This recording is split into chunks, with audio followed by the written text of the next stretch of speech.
The year was 1943, and Lieutenant Colonel John Relentless Smith sat in a dimly lit bunker in the mountains of Italy, staring at a telegram that would change everything. The message was brief, brutal, and final. Court-martial proceedings concluded. Guilty on all charges. Reduction in rank to major. Transferred to penal battalion, effective immediately. Smith crumpled the telegram and threw it into the flickering fire. Around him, his staff officers watched in stunned silence. This was the man who had led them through Sicily, who had broken the Gustav line when everyone said it was impossible, who had saved their lives more times than they could count, and now the army was throwing him away like a broken rifle. But to understand how John Smith became relentless, you have to go back to the beginning. To a sharecropper son from Alabama, who enlisted in 1925 with nothing but determination and a refusal to accept defeat. Smith grew up in poverty that most people couldn't imagine. His father died when he was 12, leaving him to work the fields to support his mother and 3 younger sisters. He learned early that life didn't give you choices, only challenges, and your character was defined by how you faced them. When he turned 18, Smith made a decision that shocked his family. He walked 30 miles to the nearest recruiting station and enlisted in the United States Army. The Army of 1925 was a different creature than the massive war machine it would become. Small, professional, and largely ignored by a nation that wanted to forget about warfare.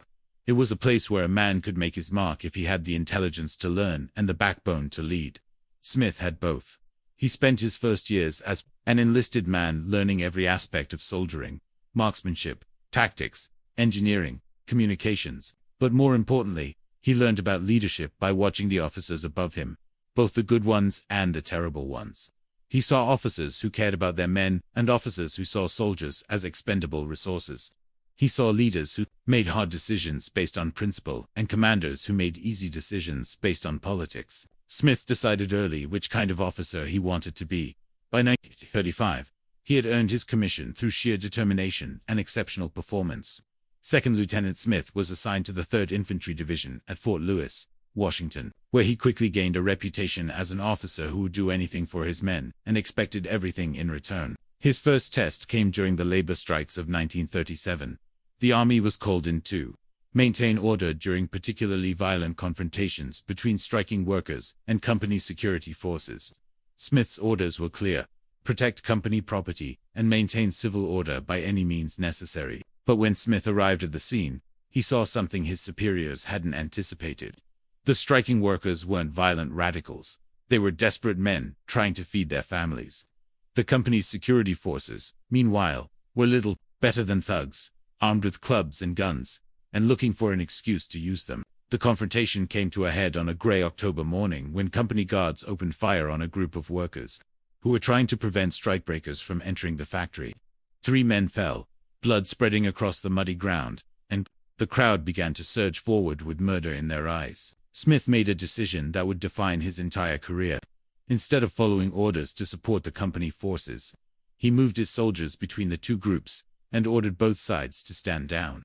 When the company supervisor demanded that Smith arrest the striking workers, Smith refused. When his own colonel arrived and ordered him to clear the workers by force, Smith again refused. "Sir," Smith told his colonel in front of 24 witnesses, "these men are American citizens exercising their constitutional rights.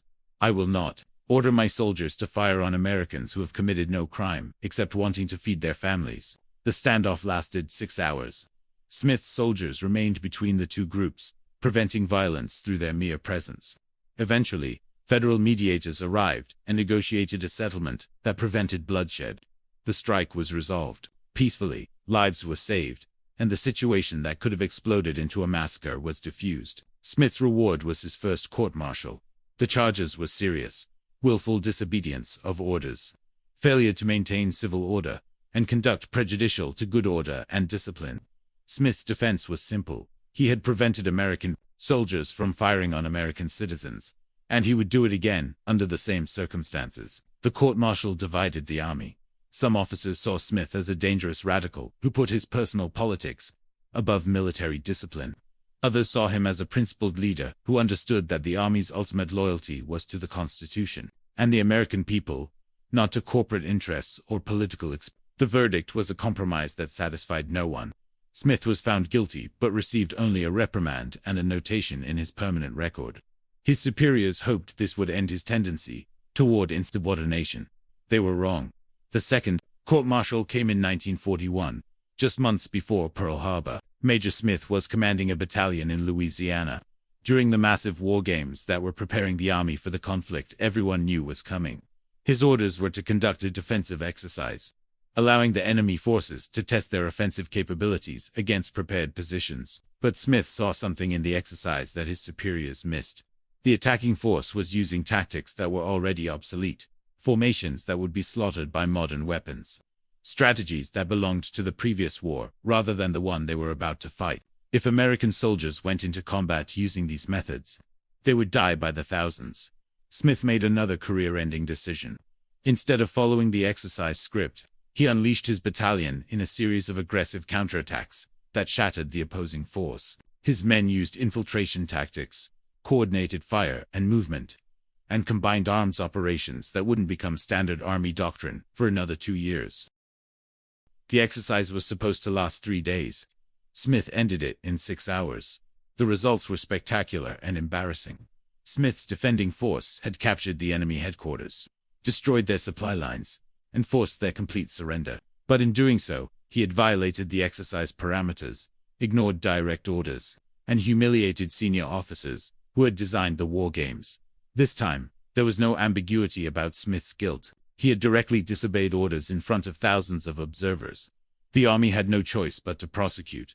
The second court-martial was held in the shadow of global war. German armies were sweeping across Europe. Japanese forces were conquering the Pacific, and America was frantically preparing for a conflict that would determine the fate of civilization. In this context, Smith's tactical brilliance couldn't be ignored, even if his insubordination couldn't be excused. General George Patton himself testified on Smith's behalf. "Gentlemen, in 6 months we're going to be asking young American soldiers to fight the best armies in the world. Do we want them led by officers who can think on their feet and adapt to changing circumstances, or by officers who follow orders blindly even when those orders will get their men killed?" But military discipline was the foundation of the entire system. The court found Smith guilty on all charges and sentenced him to reduction in rank to captain and assignment to a training unit, effectively ending his combat career before the war even began. Or so everyone thought. Pearl Harbor changed everything suddenly. The army needed every experienced officer it could find, especially those who understood modern warfare. Smith found himself promoted back to major and assigned to the 34th Infantry Division, which was being hastily prepared for deployment to North Africa. The North African campaign was America's first real test against the German war machine, and it nearly ended in disaster. American forces were green, poorly equipped, and led by generals who were still fighting the previous war. At Kasserine Pass, German panzers smashed through American lines like a hammer through glass, sending entire units fleeing in panic. Smith's single quotes battalion was part of the forces trying to stem the German advance. His orders were to hold a series of hills that controlled the main road to the coast. If the Germans took those hills, they would have a clear path to the sea and could trap thousands of Allied soldiers. The German attack came at dawn with the efficiency that had conquered most of Europe. Stukas screamed down from the sky, followed by the thunder of artillery and the grinding roar of tank treads. Smith's men, most of them seeing combat for the first time, began to break under the terrible pressure. Smith found himself facing the same choice he had confronted twice before: follow orders and watch his men die, or disobey orders and save their lives. His orders were to hold the hills at all costs. But Smith could see that the position was hopeless. The Germans had overwhelming superiority in tanks, artillery, and air support. A static defense would be annihilated. Once again, Smith chose over suicide, instead of trying to hold fixed positions. Smith ordered a fighting withdrawal that turned the German advance into a series of costly engagements. His battalion leapfrogged from position to position, inflicting casualties on the advancing Germans before withdrawing to the next defensive line. They destroyed bridges, mined roads, and turned every village into a fortress that had to be cleared, house by house. The withdrawal took 3 days and cost Smith half his battalion.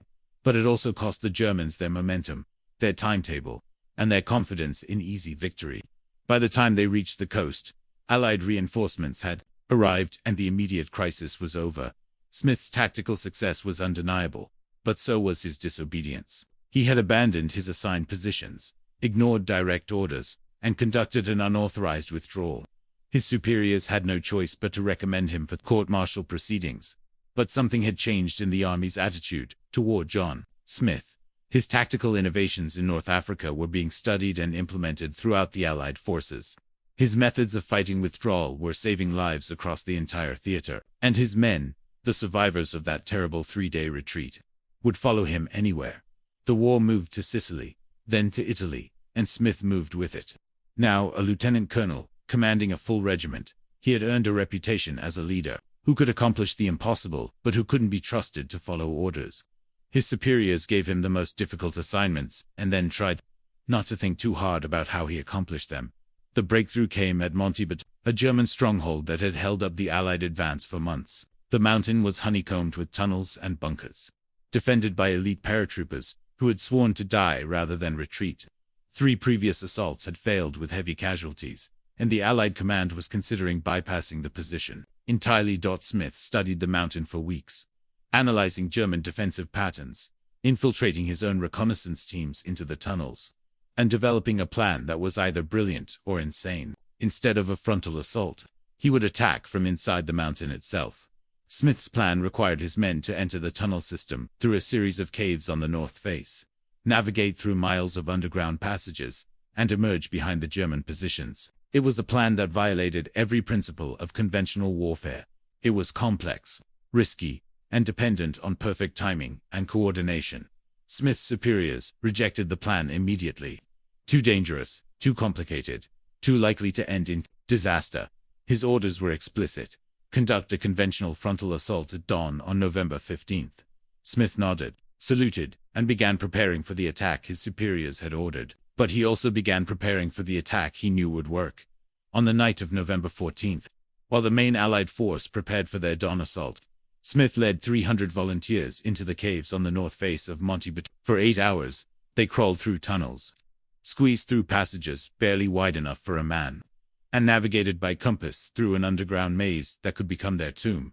They emerged at 050 hours, 30 minutes before the scheduled frontal assault, directly behind the main German positions. The attack that followed was swift, vicious, and decisive. Caught between Smith's underground assault and the frontal attack, the German defenders were overwhelmed in less than 2 hours.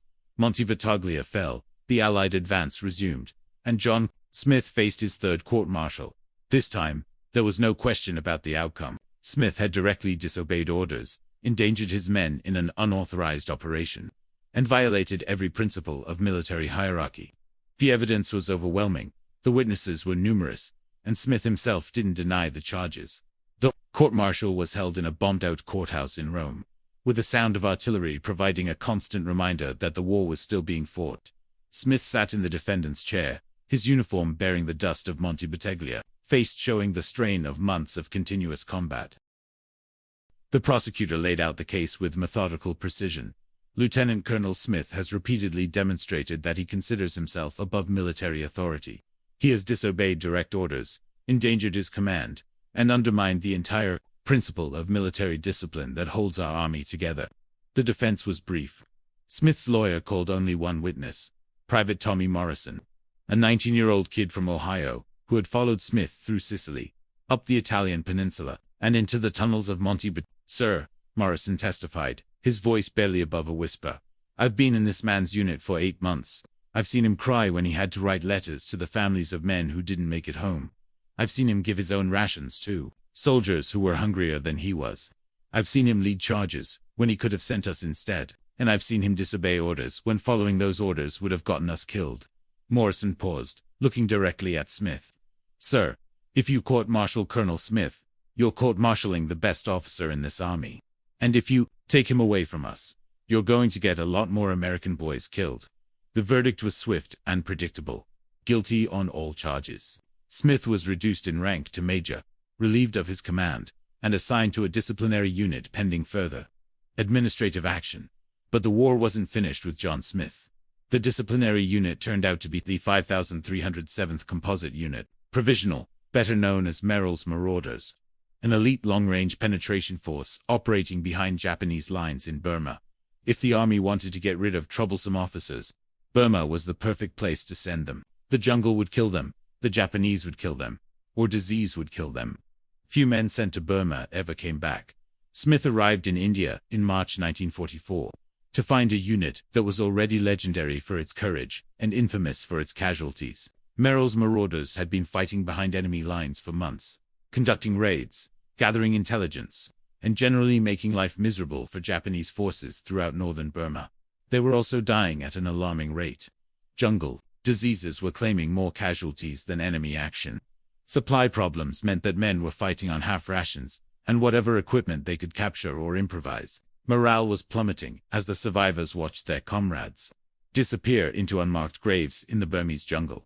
Major Smith was assigned as executive officer to Colonel Charles Hunter, who commanded what remained of the original marauders. Hunter was a by-the-book officer who had been given an impossible mission: support General Joseph Stilwell's advance on Myitkyina, a strategic airfield that was essential to Allied operations in the China-Burma-India theater. The plan was typically ambitious and optimistically unrealistic. The marauders would conduct a series of raids to disrupt Japanese supply lines, then spearhead the assault on Myitkyina itself. Simple in concept, suicidal in execution, especially for a unit that was already operating at less than half strength. Smith studied the intelligence reports and tactical situation with growing alarm. The Japanese defenders at Myitkyina were entrenched, experienced, and determined. They had spent months preparing their defenses and knew that losing the airfield would cripple their entire position in Burma. They would fight with the desperation of men who knew they were facing death or defeat. Meanwhile, the Allied force tasked with taking Myitkyina was exhausted, undersupplied, and operating at the end of a supply line that stretched across some of the most difficult terrain on Earth. It was a recipe for disaster.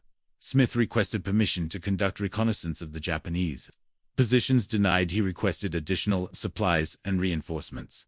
Denied. He requested a modification of the assault plan to account for the tactical realities they were facing. Denied. Colonel Hunter's orders were explicit: attack Myitkyina on May 15, 1944. Take the airfield. Hold it until conventional forces could arrive to relieve them. Simple, clear, and almost certainly a death sentence for every man involved. Smith faced the choice he had confronted 3 times before, but this time the stakes were higher than ever. Following orders meant leading 800 men into a battle they couldn't win. Disobeying orders meant facing a 4th court-martial and probable execution for treason in wartime. On the night of May 14th, Smith made his decision. Instead of attacking Myitkyina directly, Smith led his men on what appeared to be a routine reconnaissance patrol. But once they were beyond radio contact, he changed course entirely. Smith had identified a Japanese supply depot 15 miles south of Myitkyina that was lightly defended, but absolutely critical to enemy operations in the region. The attack on the supply depot was swift and devastating. Smith's men struck at dawn, overwhelming the small garrison and destroying months of accumulated supplies. But more importantly, they captured detailed intelligence about Japanese defensive positions, troop strengths, and supply routes throughout the region. Armed with this intelligence, Smith planned a second unauthorized operation. Instead of attacking Myitkyina frontally, he would cut the Japanese supply lines, isolate the garrison, and force them to fight without resupply or reinforcement. For 2 weeks, Smith's men conducted a campaign of raids, ambushes, and sabotage that crippled Japanese operations throughout northern Burma. They destroyed bridges, mined roads, and attacked supply convoys. They struck at dawn and disappeared into the jungle before the Japanese could respond. The effect was dramatic. The Japanese garrison at Myitkyina, cut off from supplies and reinforcements, began to weaken. Their defensive positions became untenable as ammunition ran low and food supplies dwindled. What had been an impregnable fortress became a trap for its own defenders. When the main Allied assault finally came, it succeeded in hours rather than weeks. The Japanese, weakened by Smith's campaign of attrition, couldn't maintain their defensive positions. Myitkyina fell. The strategic airfield was secured, and the Allied position in Burma was transformed. But Smith's unauthorized campaign had been conducted in direct violation of orders. He had abandoned his assigned mission, operated beyond radio contact, and committed his men to operations that hadn't been approved by higher command, by any military standard. He had committed acts that warranted court-martial and possible execution. General Stilwell's response was characteristic. He promoted Smith to lieutenant colonel and recommended him for the Distinguished Service Cross. The citation read, "In part, Colonel Smith's tactical innovation and leadership under the most difficult circumstances exemplified the highest traditions of the United States Army. But the Army bureaucracy wasn't finished with John Smith, even as he was being decorated for heroism. Administrative wheels were turning that would lead to his fourth and final court-martial. His pattern of insubordination, his repeated violations of orders, and his disregard for military hierarchy had finally exhausted the patience of his superiors. The charges were filed in September 1944. Habitual disobedience of orders, conduct prejudicial to good order and discipline, and conduct unbecoming an officer. This time, there would be no compromise, no consideration of tactical success. Smith would be cashiered from the service in disgrace. But fate intervened once more. On December 16, 1944, German forces launched their last great offensive of the war. The Battle of the Bulge caught Allied forces completely by surprise, punching a massive hole in American lines and threatening to split the Allied armies in half. Entire divisions were surrounded, key positions were overrun, and panic spread through the command structure. In the chaos of the German offensive, every experienced officer was desperately needed. Courts-martial were suspended, disciplinary actions were postponed, and officers like Smith found themselves rushed to the front lines, regardless of their legal problems. Smith was assigned to command a composite force of stragglers, survivors, and re-echelon troops who had been hastily armed and thrown into the line. His mission was to hold the town of St. Vith, a critical road junction that controlled German access to the Meuse River. If St. Vith fell, German armored divisions would have a clear path to Antwerp, potentially cutting off the entire Allied army. Smith arrived at St. Vith to find chaos. The town was jammed with retreating American units. German paratroopers were operating behind Allied lines, and accurate intelligence was non-existent. Nobody knew where the enemy was, where friendly forces were located, or even what the current tactical situation might be.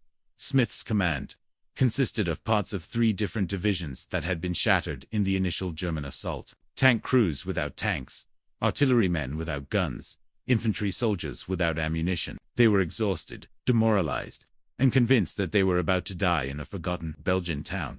Smith gathered his officers in the basement of St. Vith's town hall and delivered what would become his most famous speech. "Gentlemen, I know what you're thinking. We're outnumbered, outgunned, and probably surrounded. The Germans have better equipment, better training, and all the advantages. By every military calculation, we should surrender or retreat." He paused, looking at each man individually. "But here's what the Germans don't know. They're not fighting a beaten army. They're fighting Americans. And Americans don't quit, don't surrender, and don't run when their country needs them. We're going to hold this town, not because we have orders to hold it, but because if we don't hold it, German tanks are going to be rolling through France and Belgium, and American boys are going to die who don't have to die." The defense of St. Vith lasted 5 days and became one of the most heroic stands in American military history. Smith's improvised force held off repeated assaults by 3 German divisions, including the elite 1st SS Panzer Division. They fought house to house, street to street, often hand to hand, with a desperate fury of men who knew they were buying time with their lives. Smith was everywhere during the battle, organizing defenses, rallying broken units, leading counterattacks when the situation seemed hopeless. When ammunition ran low, he organized raids on German supply dumps. When food ran out, he shared his own rations with wounded soldiers. When men began to break under the pressure, he reminded them that they were fighting for something larger than themselves. On the 5th day, with German forces closing in from 3 sides and ammunition nearly exhausted, Smith made his final decision as a combat commander. Rather than surrender or attempt a retreat that would expose his men to slaughter, he ordered a breakout attack that would take the Germans by surprise and allow his survivors to reach Allied lines. The breakout began at midnight on December 20. Smith led 300 men in a desperate assault on German positions that had been expecting surrender, not attack. The fighting was savage, personal, and decisive, caught off guard by the ferocity of the American assault. German lines cracked and then broke entirely. By dawn, Smith's survivors had fought their way out of the St. Vith pocket and reached Allied lines. They had held the town for 5 critical days, delaying the German advance and allowing Allied forces to reorganize their defenses. The Battle of the Bulge continued for another month, but the German offensive had lost its momentum and would never again threaten Allied victory. Smith's defense of St. Vith became legendary throughout the army. His tactical brilliance, personal courage, and leadership under impossible circumstances were recognized with promotion to full colonel and recommendation for the Medal of Honor. But more importantly, his example inspired a generation of officers who learned that true leadership sometimes meant being willing to disobey orders, challenge authority, and risk everything for the mission and the men. The war ended 5 months later with German surrender. Smith found himself commanding a regiment in the occupation forces, responsible for maintaining order in a defeated but still dangerous Germany. It should have been the culmination of a brilliant military career. The reward for 20 years of service and sacrifice sought instead. It was the beginning of his final battle. The army hadn't forgotten Smith's pattern of insubordination, his repeated violations of orders, his disregard for military hierarchy. The fact that his disobedience had often been tactically successful didn't excuse the fundamental breach of military discipline. In peacetime, the army had time to address disciplinary problems that had been overlooked during the emergency of war. The charges were filed in August 1945. Habitual disobedience of orders, conduct prejudicial to good order and discipline, and conduct unbecoming an officer. This time, there would be no reprieve, no emergency to forestall justice, no tactical emergency to override administrative necessity. The court-martial was held in Frankfurt, Germany, in a courthouse that had once been used by Nazi officials to condemn their enemies. The irony wasn't lost on anyone present. Smith sat in the defendant's chair, his uniform bearing the ribbons of 2 bronze stars, a silver star, and the Distinguished Service Cross. His record spoke of tactical brilliance, personal courage, and devotion to his men, but his record also spoke of repeated insubordination, willful disobedience, and a pattern of behavior that challenged the very foundation of military authority. The prosecution was thorough and methodical. They presented evidence of Smith's repeated violations of orders, his pattern of insubordination, his willingness to place his own judgment above that of his superiors. The evidence was overwhelming, undeniable, and damning. The defense was simple. Smith's lawyer called a series of witnesses, who testified to his tactical brilliance, his devotion to his men, and his record of success in impossible circumstances. General Patton sent a written statement. Colonel Smith represents the finest traditions of American leadership. His tactical innovations saved thousands of American lives and contributed significantly to Allied victory. But the most compelling testimony came from Sergeant First Class Michael O'Brien, who had served under Smith from North Africa to Germany. "Sir, I've been in this man's unit for 3 years. I've seen him make decisions that saved my life and the lives of hundreds of other soldiers. Yes, he disobeyed orders. But every time he disobeyed orders, it was because following those orders would have gotten Americans killed for no good reason." O'Brien paused, his voice thick with emotion. "Sir, if you court-martial Colonel Smith for caring more about his soldiers than his career, then you're court-martialing everything that's good about the American Army." The verdict was inevitable. Guilty, on all charges. Smith was stripped of his rank, dismissed from the service, and denied all veterans' benefits. 20 years of service, multiple decorations for valor, and a record of tactical success couldn't overcome the fundamental issue of military discipline. But Smith's story didn't end. With his dismissal from the army, he returned to civilian life. In 1946, and did something that surprised everyone who knew him. He became a teacher. Smith used his GI Bill benefits to earn a degree in education, and spent the next 30 years teaching high school history in small towns across the American South. His classroom became legendary among students who recognized that they were learning from a man who had made history rather than simply studied it. Smith taught not just the facts of historical events, but the leadership principles that determined their outcomes. His students learned about moral courage, about the responsibility of leadership, about the sometimes terrible burden of making decisions when all the choices are bad. Smith's most famous lesson, taught to thousands of students over 3 decades. It was about the difference between following orders and following conscience. There are times in every person's life when you have to choose between doing what you're told and doing what you know is right. Those moments define who you are as a human being. Choose wisely, because you'll have to live with the consequences for the rest of your life. Smith died in 1978, at the age of 73, surrounded by former students who had become teachers, doctors, lawyers, and leaders in their own communities. His funeral was attended by soldiers who had served under him, students who had learned from him, and a handful of general officers who recognized that the Army had lost something important when it dismissed John Smith. The inscription on his tombstone, chosen by his former students, read simply, John Smith, 1905 to 1978. He taught us that true leadership means doing what's right, not what's easy. But Smith's real legacy wasn't carved in stone. It lived in the officers who had learned from his example, the students who had absorbed his lessons about moral courage, and the understanding that sometimes the most important battles are fought, not against external enemies, but against our own institutions, when those institutions lose sight of their fundamental mission. The story of Relentless John Smith became required reading at military academies around the world, not as an example of perfect leadership, but as a case study in the tension between institutional authority and individual conscience. His court-martials became teaching tools for understanding the complexities of military justice, the importance of discipline, and the occasional necessity of principled disobedience. And his legendary battles, from the labor strikes of 1937 to the defense of St. Vith in 1944, became examples of how tactical brilliance and moral courage could triumph over superior numbers, better equipment, and institutional inertia. In the end, John Smith's greatest victory wasn't any single battle he won, but the example he set for future generations of leaders. He proved that true leadership sometimes means being willing to be court-martialed for doing what you believe is right. That real courage sometimes means disobeying orders when those orders violate your fundamental principles, and that the most relentless thing about a relentless leader is not his willingness to attack, but his refusal to compromise his integrity, no matter what the personal cost.